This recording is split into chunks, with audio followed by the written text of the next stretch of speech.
De frente. Bienvenidos a una emisión más de este programa de análisis y debate de frente. Usted ya me conoce, soy Magda Basile. Le doy la bienvenida a Claudia Rodríguez. Clau, ¿cómo estás? Bienvenida. Magda, un gusto saludarte. Muy buenas tardes a todos. Aquí estamos de frente. Oye, tenemos muchos temas para debatir esta semana en De Frente. Vamos a platicar, y para recordar la dinámica para nuestra audiencia, vamos a platicar acerca de 5 temas que forman parte de la palestra nacional, entre ellos 2 columnas que fueron publicadas a lo largo de esta semana. Hablaremos también acerca de la revocación de mandato, democracia disfrazada, o cómo tendríamos que leer esto que va a suceder el próximo domingo.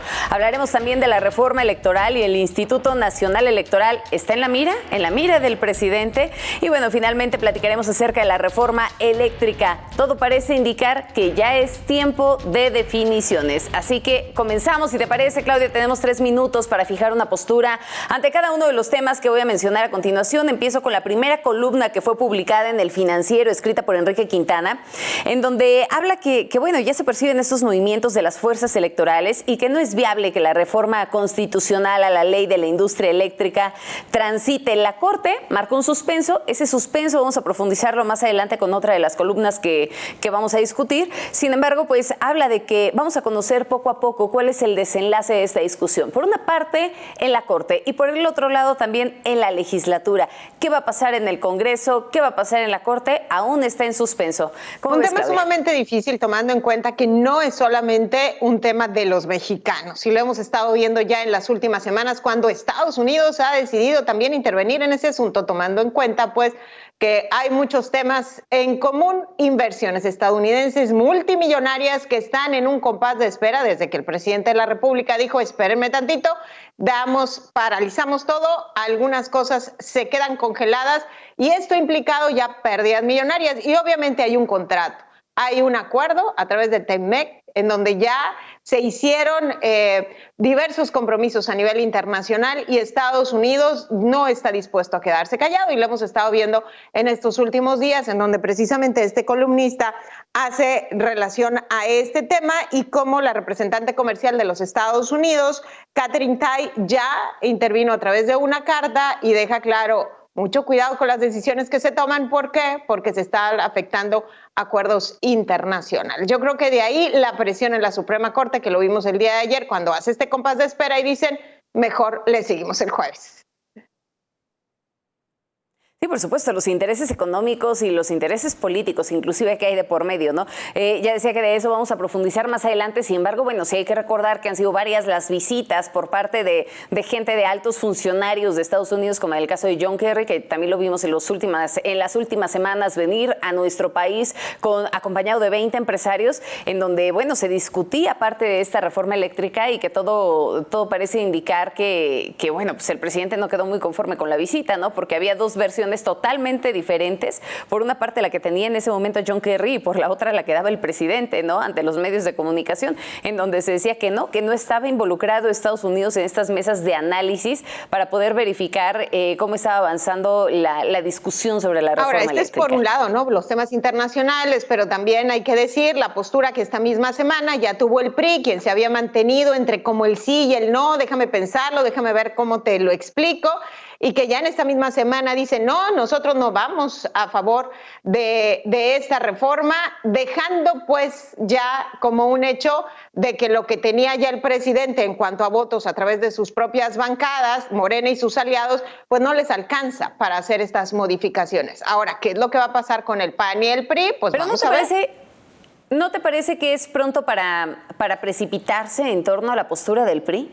Digo, porque me parece que aún es pronto decir que realmente va a votar en contra, cuando no sabemos si a la mera hora termine cambiando de opinión, ¿no? Ya veíamos también las discusiones, las declaraciones del presidente, que mencionaba que los diputados de la oposición se podrían rebelar y que van a votar la reforma, ¿no? Que se van a rebelar en contra de quienes les están diciendo que terminen por desaprobarla. Eso fue algo de lo que señaló esta misma semana en la mañana. Bueno, en la política ya sabemos que todo se vale, ¿no?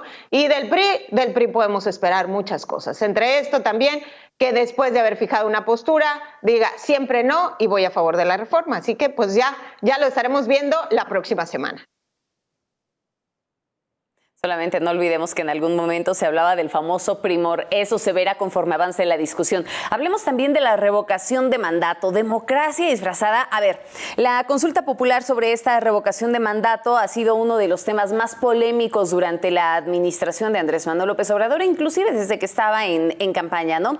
Es un ejercicio que es considerado el primero en su género, un ejercicio un tanto histórico. Sin embargo, pues aquí la pregunta es si verdaderamente está logrando su cometido de fortalecer esa democracia, o si por el contrario, Claudia, estamos viendo que una fuerte confrontación y una polarización que cada vez se profundiza más, inclusive a raíz de este tema de la revocación. Fíjate que el tema de la revocación de mandato, que definitivamente ha sido muy polémico, hay mucha confusión, la ciudadanía no entiende exactamente, ¿debo de ir o no debo de ir? Bueno, y si no quiero al presidente, ¿por qué entonces me están diciendo que de todas maneras no debo de ir? O al contrario, si quiero que se quede el presidente, ¿por qué me dicen que, pues, que se quede sus 6 años y ya, ¿no? Me encontré un artículo sumamente interesante, te lo quiero compartir y claro al público, es un artículo y que habla de las 5 trampas de esta revocación de mandato y lo vamos a analizar juntas si me lo permites. Aquí te va la primera trampa de la que habla. Dicen que es una trampa de origen. ¿Por qué? Porque resulta que la Constitución que hace posible la revocación de mandato está vigente a partir de la llegada del presidente. Quiere decir que sería factible a partir de que el próximo presidente de la República estuviera presente. ¿Por qué? Porque estamos hablando de que cambiaría las reglas del juego. Él fue electo para 6 años y entonces abruptamente decide, no, mejor 3 años, te quedas o te vas, déjame verlo. Es la primera trampa. Eso es lo que se analiza en este punto. El famoso asunto de la ley en retroactivo, ¿no? La segunda trampa, que es el proceso de revocación de mandato, es un instrumento de participación ciudadana solicitada por parte de la misma ciudadanía. Y ojo, aquí la ciudadanía no la solicitó. La solicitó una sociedad civil que está muy cercana a Morena y que se llama Que Siga la Democracia y donde, por cierto, están involucrados parientes de políticos que actualmente, claro, de Morena, están gobernando. Segunda trampa, ese es lo que marca el artículo.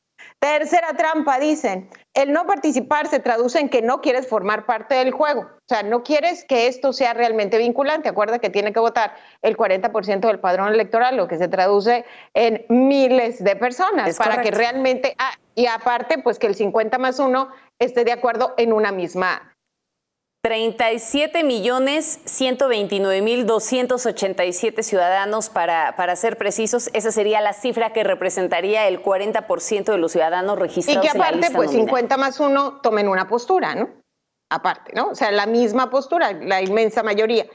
Y bueno, la cuarta trampa de la que se habla es este costoso ejercicio que al final del día se traduce en lo mismo, porque la gran interrogante es, bueno, si vamos a suponer que la inmensa mayoría de la población decide que el presidente se va, entonces ¿quién se queda? ¿No? Ese es el siguiente cuestionamiento. ¿Y quién se queda? Bueno, Sergio Gutiérrez Luna, el presidente del Congreso en estos momentos, que es morenista. Entonces estamos pues prácticamente en la misma, ¿no? Estaríamos en la misma situación que estamos viviendo ahorita.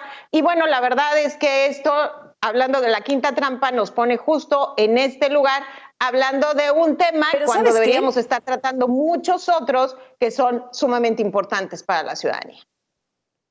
¿Sabes qué? A ver, a mí me parece, y para abonar y cerrar este comentario, Claudia, me parece que sí, en efecto, está amañado en muchos ámbitos. Coincido plenamente con esto que nos estás comentando del artículo que ya mencionabas.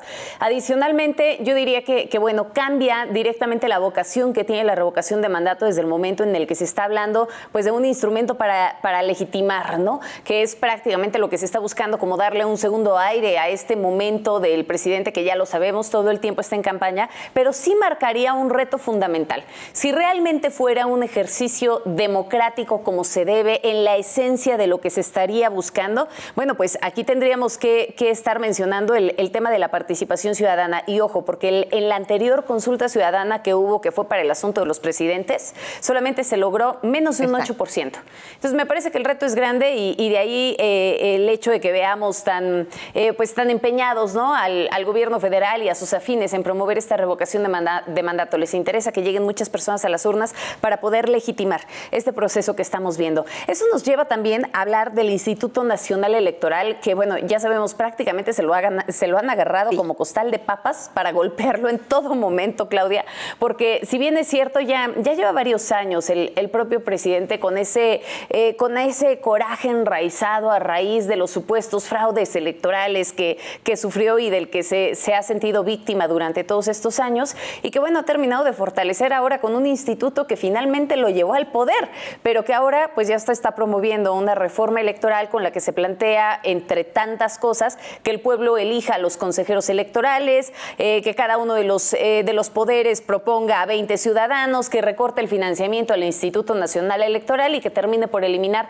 los soples, los institutos de cada una de las entidades. Fíjate, hablando de esto, creo que es una incongruencia, ¿no?, por parte del presidente. Sí entiendo que tenga rencor por tantos años y al final del día, bueno, le haya costado tanto trabajo llegar al poder, pero es una incongruencia porque al final estamos hablando de un instituto que avaló que él fuera el presidente de la República en estos momentos. Ese es por un lado. Y por otro lado, bueno, queda claro, y lo hemos estado viendo en estos 3 años de gobierno, que todo aquello que se oponga al presidente está mal y debe de desaparecer.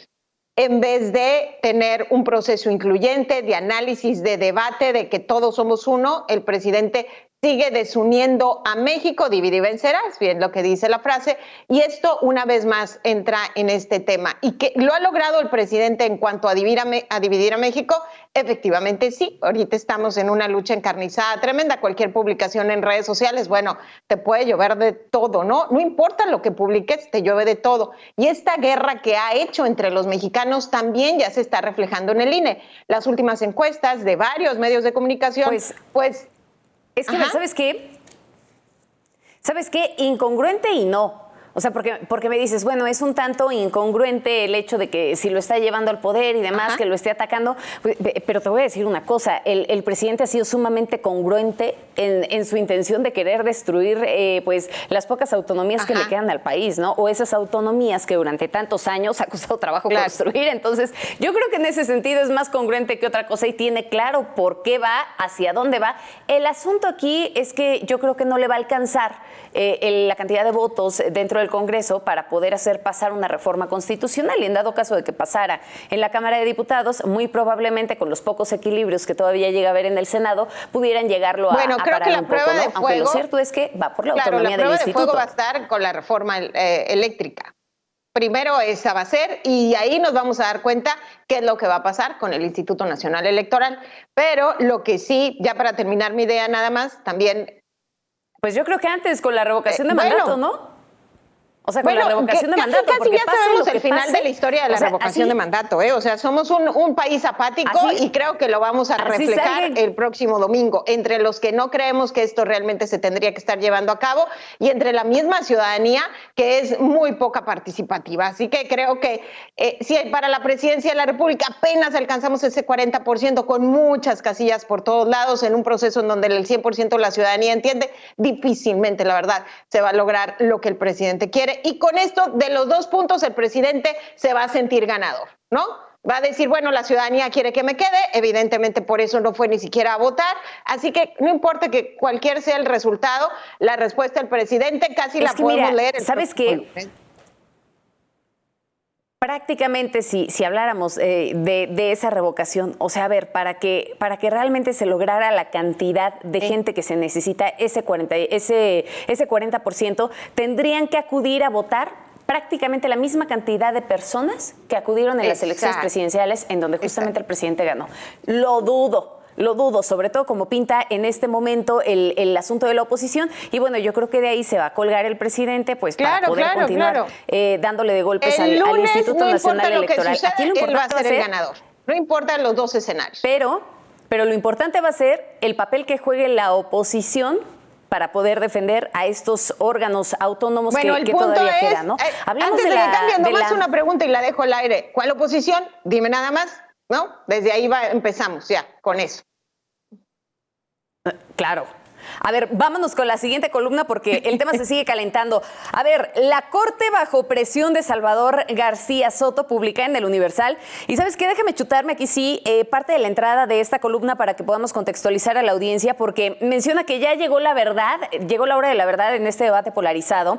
Se inició esta semana la acción de inconstitucionalidad y controversia contra la ley de la industria eléctrica del presidente López Obrador, que mandó a los 11 ministros de la Suprema Corte de Justicia este mensaje que sonó de advertencia y amenaza, que también los ministros se definan de qué lado están. La ley no es inconstitucional, de eso no hay duda. Momentos antes el mandatario pues ya se había quejado del fallo de la Corte que invalidó el artículo de su ley de austeridad republicana que prohibía a exfuncionarios públicos trabajar en el sector privado durante un lapso de 10 años. ¿Cómo es que ahora la Corte nos corrige la plana? No estoy de acuerdo de eso. Con eso fue lo que mencionaba el presidente, pero bueno, adicionalmente esta mañana todavía le agregó el que no vengan con que la ley no es la ley. Hoy mismo el presidente señaló que los ministros pues son como abogados patronales que defienden a los empresarios y que no están del lado del pueblo. Pues es una prueba de fuego para la misma Suprema Corte de Justicia de la Nación, definitivamente, ¿no? Porque el presidente prácticamente los está pues amenazando o haciendo un comentario del estilo de Andrés Manuel López Obrador.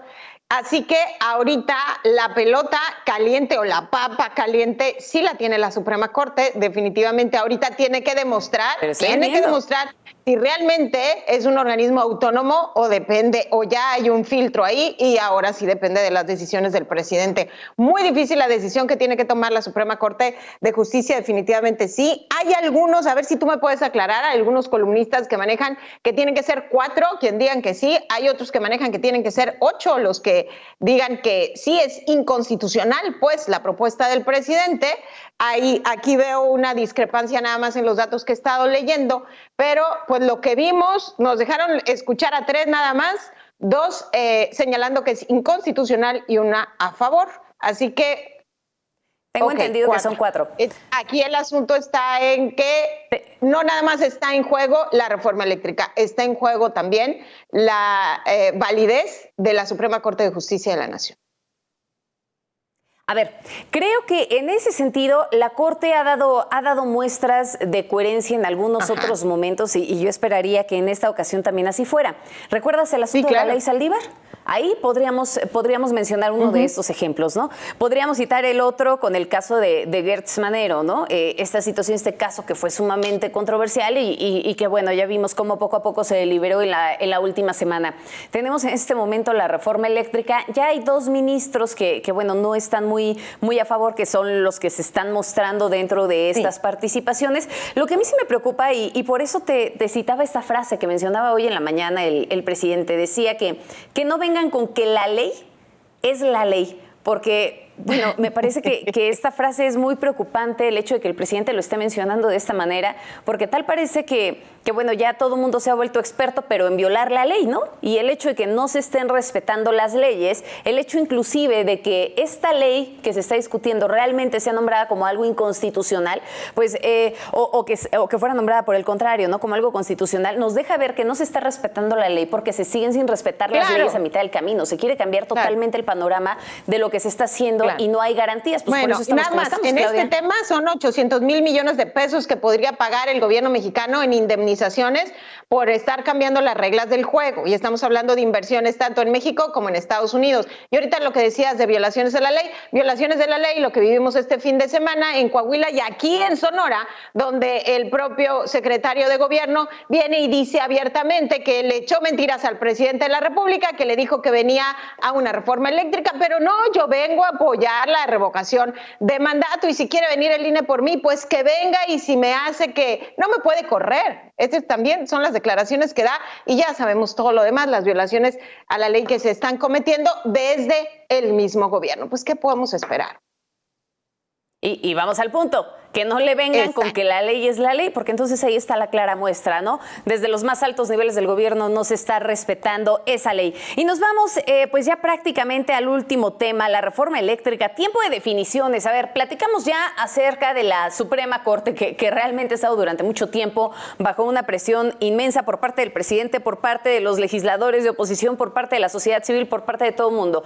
Sin embargo, pues ya es tiempo de decidir. Por una parte, la Corte, por el otro también el Congreso. ¿Qué se nos viene encima? Se nos viene encima un momento muy, muy complicado para México, en donde quien le gusta analizar estos temas y esté pendiente de lo que está sucediendo, podría ser realmente un foco claro para que la población tome decisiones. Hay un proceso electoral en puerta en este mismo año y 3 años más tenemos otro. Creo que la población no se le debe de olvidar lo que va a suceder en los próximos días, cómo se toman las definiciones. Ahorita decías tú, bueno, el PRI ya dijo que públicamente, hasta en rueda de prensa y a nivel oficial, dicen no vamos con la reforma eléctrica, o puede cambiar de idea. Entonces, ¿de qué estamos hablando? Ya vimos las violaciones a la ley por parte del mismo gobierno justo este fin de semana. ¿De qué estamos hablando? Fíjate nada más cómo se desconfiguran las cosas en último momento cuando llega un proceso de desesperación y que desde la misma base del gobierno se están violando las leyes. Por un lado también, pues está en juego, decíamos, la claridad de la Suprema Corte de Justicia al momento de tomar definiciones, porque no solamente es México quien está en juego,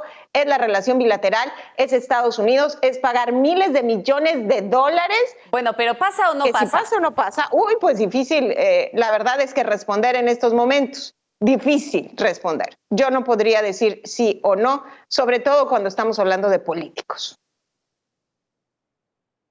A mí me parece que realmente todo va a depender de lo que suceda esta semana con la definición de la Suprema Corte de Justicia de la Nación. Me parece que de ahí vamos a poder partir y vamos a poder ver hacia adelante qué va a suceder. Evidentemente, yo creo que difícilmente va a pasar la reforma del presidente, siendo honesta, aunque sí creo que van a generar algún nuevo constructo, ¿no? De alguna forma ya veíamos a la oposición también hacer este planteamiento que decía que, bueno, que ya está preparando también su propia iniciativa como para que no se quedaran las cosas así. Una iniciativa en donde se está promoviendo más las energías limpias, ¿no? Ya lo veremos, insisto, todo depende de lo que sea. Porque si dice la Suprema Corte de Justicia que es inconstitucional, entonces, pues, ¿qué va a hacer la próxima semana el Congreso de la Unión señalando o dándole el sí a algo que es inconstitucional? No nos cabe, pues, en el sentido común en la cabeza. En fin, pues vamos a ver qué es lo que pasa. Sí, pero el asunto es que si dice la Corte o si la declara constitucional, pues ya se les amoló la discusión, ¿no? Ya pase lo que pase en el Congreso, ya qué más da. En fin, Claudia, como siempre ha sido un gusto conversar contigo. Al contrario, muchísimas gracias, Magda, también un gusto. Muy buenas tardes. Nosotros ya nos vamos, hemos llegado al final de este espacio, como siempre ha sido un placer poderle acompañar y cedemos los micrófonos a Yoli Ramírez. Yo, ¿cómo estás? Hola Majo, un gusto saludarte a ti y al auditorio. Pues hemos platicado con varios personajes de la política para saber los argumentos a favor y en contra de esta convocatoria a la consulta de revocación de mandato. Hoy vamos a tener una de las voces a favor para conocer estos argumentos. Tiempo de definiciones. Muchísimas gracias, Joe. Que tengan excelente tarde. Gracias, Majo. Vamos a hacer una muy breve pausa. Volvemos.